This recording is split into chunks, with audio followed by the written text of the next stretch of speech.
कांग्रेस आखिर क्यों है बेचैन? इसलिए कि कश्मीर में है अमन चैन। दिग्विजय की बोली ने क्या खोली कांग्रेस की पोल, जिसको लेकर मचा है बवाल।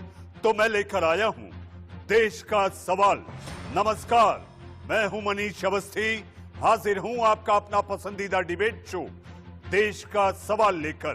कांग्रेस के वरिष्ठ नेता दिग्विजय सिंह के एक बयान से पार्टी फिर मुश्किलों में आ गई है। दिग्विजय के क्लब हाउस चैट का एक ऑडियो सोशल मीडिया पर वायरल हो रहा है। इस वीडियो में कांग्रेस नेता दिग्विजय सिंह ने जम्मू कश्मीर से आर्टिकल 370 हटाए जाने के फैसले पर बोल रहे हैं। उनके कथित ऑडियो में वो कह रहे हैं कि कश्मीर से जब धारा 370 हटाई गई तब लोकतांत्रिक मूल्यों का पालन नहीं किया गया। इस दौरान नहीं इंसानियत का तकाजा रखा गया और इसमें कश्मीरियत भी नहीं थी। सभी को काल कोठरी में यानी कि जेल में ठूस दिया गया। अगर कांग्रेस सरकार सत्ता में आई तो हम इस फैसले पर फिर से विचार करेंगे और धारा 370 लागू करेंगे। इसीलिए हम लेकर आए हैं देश का सवाल, और देश का सवाल में चर्चा करने के लिए हमारे साथ मेहमानों का पैनल है। पैनल में हमारे साथ मेरे अपने सहयोगी जो एक दशक से ज्यादा कांग्रेस को लगातार कवर करते रहे, ऐसे रजत राकेश टंडन। मेरे साथ पाकिस्तान से पाकिस्तानी पत्रकार आरजू काजमी हमारे साथ हैं। आरजू, आपका बहुत बहुत स्वागत है। और स्वागत के साथ साथ इस तरह से जब हमारे देश की विपक्षी पार्टी के नेता अगर बयान देते हैं आरजू, तो मुझे लगता है पाकिस्तान को लगता है कि उनकी आरजू शायद पूरी हो जाए। हमारे साथ मां भारती की सेवा कर चुके मेजर जनरल रिटायर्ड के सिन्हा हमारे साथ है। जनरल साहब, आपका बहुत बहुत स्वागत है। हमारे साथ जम्मू कश्मीर के पूर्व उप मुख्यमंत्री डॉक्टर निर्मल सिंह जी हमारे साथ है। डॉक्टर निर्मल सिंह, आपका स्वागत है। और हमारे साथ नासिर शेख साहब, पीडीपी नेता और प्रवक्ता हमारे साथ हैं। सारे पैनलिस्टों का स्वागत है। सबसे पहले साहब हमारे साथ पैनल पर नासिर शेख साहब हैं। जी, आप पीडीपी के नेता हैं। नासिर साहब, आखिर गुपकार की आवाज, जी हाँ, गुपकार की गुप्त बात आखिर दिग्विजय सिंह ने कह डाली। नासिर साहब, देखिए, दिग्विजय सिंह की तरफ से जो चैट का मामला सामने आया है, एक तरफ से आप लोग कहते हैं वो दिग्विजय सिंह ने जो कुछ भी कहा उससे हमारा जो हमसाया मुल्क है पाकिस्तान के अंदर जो बातें हो रही हैं उनमें खुशी होगी, वो लोग इसको एक्सप्लॉइट करेंगे। लेकिन सोचने वाली बात यह है कि दिग्विजय सिंह ने जो बयान दिया है, दिग्विजय सिंह भले ही कांग्रेस जमात से उनकी वाबस्तगी है लेकिन वो एक व्यक्ति भी है। अब उन्होंने जो चैट बॉक्स में जो कुछ भी कहा है वो उन्हें अपने इंडिविजुअल उनका स्टेटमेंट, आप उसको मानेंगे या कांग्रेस पार्टी का स्टैंड मानेंगे? नासिर साहब, जनाब नासिर साहब, मैं आपके पास आता हूं।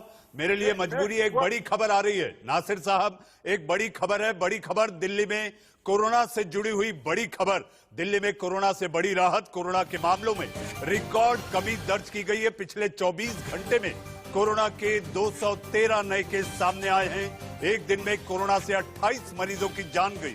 कोरोना का पॉजिटिविटी रेट घटकर 0.30% हुआ। इस वक्त की बड़ी गुपकार में भी बातचीत चलते रहती है और गुपकार अलायंस का एक सदस्य जो कि कांग्रेस और उसके वरिष्ठ नेता अगर इस तरह के बयान देते हैं तो वाकई ये चिंता की बात है। शेख साहब, जिस तरह से गुपकार अलायंस कांग्रेस एक हिस्सा है उसमें, और दिग्विजय सिंह के ये बयान, आपको नहीं लगता कि ये बयान पाकिस्तान के विचार के बिल्कुल साथ साथ हैं? हम साथ साथ वाले ये बयान आपको दिखाई नहीं देते? नासिर साहब। मनीष जी, अफसोस की बात यह है कि पैनल में बिठा तो आप लोग देते हैं लेकिन बोलने का समय नहीं देते। और मैं आपसे 2 मिनट चाहूंगा क्योंकि इससे पहले भी जब मैंने बात, मैं आपसे वादा करता हूं नासिर साहब, वादा करता हूं आपको 2 नहीं 3 मिनट दूंगा। बिल्कुल ठीक है। जहां तक बात दिग्विजय सिंह जी के बयान की है, दिग्विजय सिंह ने जो बयान दिया है, आपकी है जो हेडलाइन आ रही है उसमें ये कहा जा रहा है कि कांग्रेस ने इस बयान से किनारा कर लिया। तो मतलब साफ है कि दिग्विजय सिंह जी का जो बयान है वो उनका एक इंडिविजुअल स्टेटमेंट है। इंडिविजुअल स्टेटमेंट अगर है तो दिग्विजय सिंह जी ने बयान दिया, वो जो पुरानी कहावत है कि जंगल में मोर नाचा किसने देखा, उनका बयान चैट पर आया। लेकिन आप इस मुद्दे पर जब देश की बहस या देश का सवाल लेकर के इसमें बड़े पैनल बिठाते हैं, पूरे देश को उनके बात बताते हैं, तो मतलब साफ है दिग्विजय सिंह ने जो बात कही वो तो सीमित थी एक ग्रुप के अंदर। आप लोग खुद इसको प्रोपोगेट कर रहे हैं। अब यहाँ समझने की जरूरत है कि दिग्विजय सिंह की आइडियोलॉजी की जो बातें हैं वो आप लोग प्रोपोगेट कर रहे हैं या दिग्विजय सिंह जी कर रहे हैं? अब नासिर साहब एक छोटा सा सवाल है, मैं आपको समय दे रहा हूं।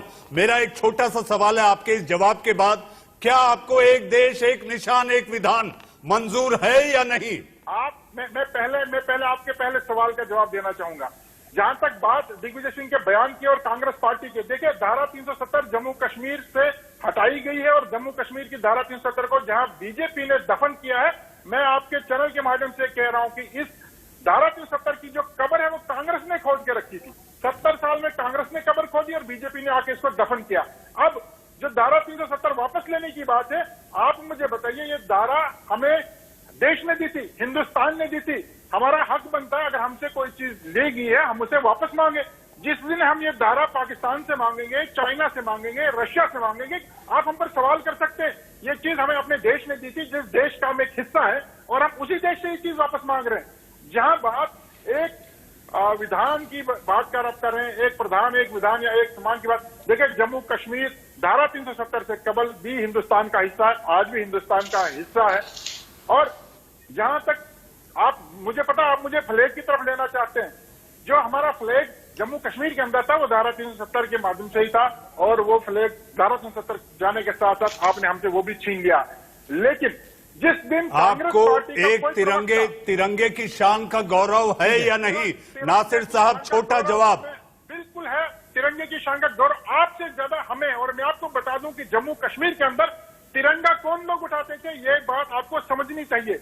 यहाँ तिरंगा दिल्ली से कोई आके नहीं उठाता था, जम्मू कश्मीर के अंदर फारूक अब्दुल्ला साहब तिरंगा उठाते थे, महबूबा मुफ्ती साहब। एक छोटा जवाब नासिर साहब, आपके 3 मिनट पूरे हुए, मुझे बहस खत्म करनी है। डॉक्टर निर्मल सिंह, नासिर शेख के इस बयान पर आपका छोटा जवाब, फिर मुझे बहस खत्म करनी है।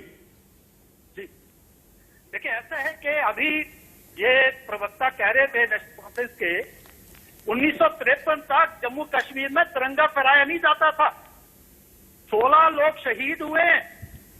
ये क्या बात करते हैं? ये सिर्फ जो है इनकी मजबूरी है, क्योंकि आज भारत ये कौन कह रहा होके खड़ा हुआ। निर्मल सिंह साहब, ये कौन सी बात आप कर रहे हैं? हाँ, 1953 तक तिरंगा नहीं चलता था इधर। तिरंगे डॉक्टर श्यामा प्रसाद मुखर्जी को यहाँ पर अपनी कुर्बानी देनी पड़ी। अब तिरंगा है। तिरंगे को वोट बैंक शेख अब्दुल्ला साहब की, शेख नासिर साहब, doctor Nirmal Singh ji, major general retired के सिन्हा, वरिष्ठ पत्रकार पाकिस्तान से आरजू काजमी, रजत राकेश टंडन, आप लोग देश के सवाल में आए, बहुत बहुत धन्यवाद। लेकिन आरजू, एक बात कहना चाहता हूं।